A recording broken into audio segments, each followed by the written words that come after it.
मैंने कसम खाई है, लगातार लड़ रही हूं, चल रही हूं सामाजिक न्याय की इस विचारधारा को लेकर, दलितों, शोषितों, पिछड़ों के लिए, उनके हक, अधिकार, सम्मान के लिए। मुझे पता है और पहले से पता था कि चलूंगी तो रास्ते में लोग रोड़े अटकाने जरूर आएंगे। और देख लीजिए, आपके सामने प्रमाण है, प्रत्यक्ष है इस बात का कि जिस दिन से हमारा नाम सिराथू विधानसभा में आया है, केशव जी के नामांकन में भारतीय जनता पार्टी के राष्ट्रीय अध्यक्ष आ रहे हैं। कभी ये आ रहे हैं, कभी वो आ रहे हैं।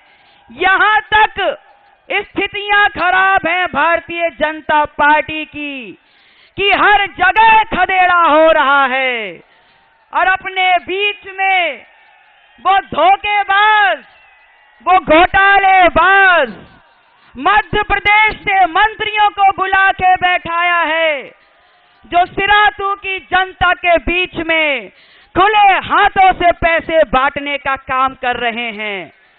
मैं बताना चाहती हूं केशव जी, ये लाल लाल करारे नोटों से कुछ नहीं होगा। ये जनता भटकने वाली नहीं है, ये लोग बिकने वाले नहीं हैं। मैं कहने आई हूं कि भारतीय जनता पार्टी और केशव जी इतना डर खा के बैठे हैं कि कहीं ऐसा ना हो, घबराहट में वो किसी दिन मुझे आईएसआई का एजेंट, पाकिस्तान का नागरिक और या फिर आतंकवादी घोषित कर दें। मैं आप लोगों से कहने आई हूं कि केशव जी, अगर आपने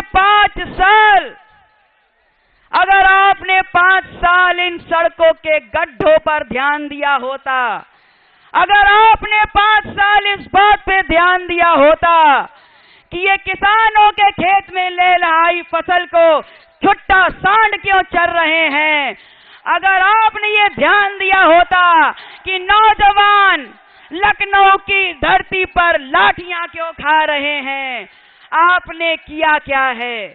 आपने किया ये है कि आपने पिछड़ों का वोट लेकर के 5 साल इस स्टूल पर बैठने का काम किया है। मैं आप लोगों से ये कहने आई हूं कि अब कुछ नहीं होने वाला केशव जी। अब तो आपने जो सिराथू की जनता के साथ किया है, उस अपराध के लिए, उस शोषण के लिए ये जनता आपको दंड देने के लिए आगे निकल पड़ी है। ये जनता इस बार आपको सबक सिखा देगी। इन लोगों ने लोकतांत्रिक व्यवस्था, ये चुनाव का मजाक बना के रख दिया है।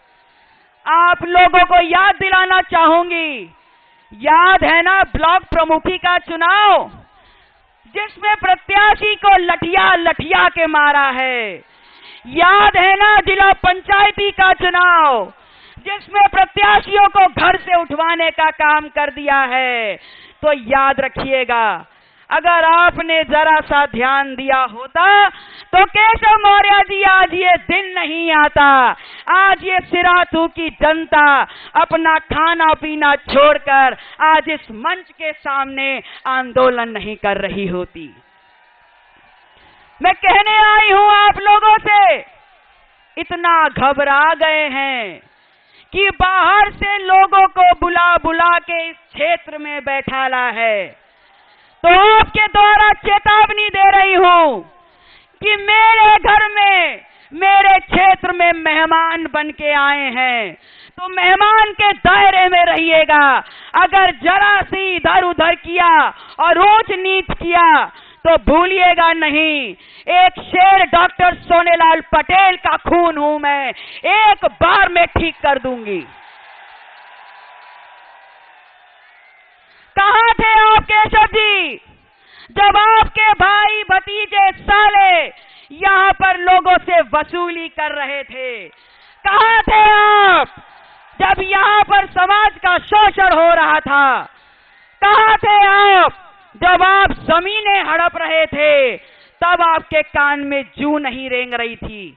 तो आज इस समाज के लोगों के कान में जूं नहीं रेंगेगी। और मैं विश्वास दिलाती हूं कि वो पिछले 5 सालों में जो आपके भाई भतीजे और साले ने यहां पर आम जनता को परेशान किया है, व्यापारियों से वसूली की है, आम व्यापारियों को सड़क पे खींच खींच के मारा है, उन लोगों के साथ न्याय होगा। मैं अपने व्यापारी भाइयों से कहने आई हूं कि निर्णय कर लीजिए और आगे चलकर हमारा दामन थाम लीजिए, हमारे सहयोग में आगे आ जाइए, क्योंकि आपसे वादा कर रही हूं कि आपकी नुमाइंदगी अगर मुझे मिली तो आपका व्यापार सुरक्षित रहेगा, आपका मान सम्मान सुरक्षित रहेगा। और जिन खेत खलिहानों को, जिन जमीन के टुकड़ों को इन्होंने हड़पने का काम किया है, उन पर इन्हीं के बुलडोजर चलवा के आप लोगों को वापस देने का काम करूंगी।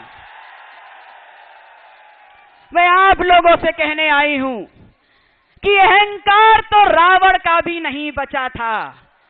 तो केशव जी बहुत गलत कर दिया आपने सत्ता के अहंकार में आकर के जनता जनार्दन को नाराज कर दिया।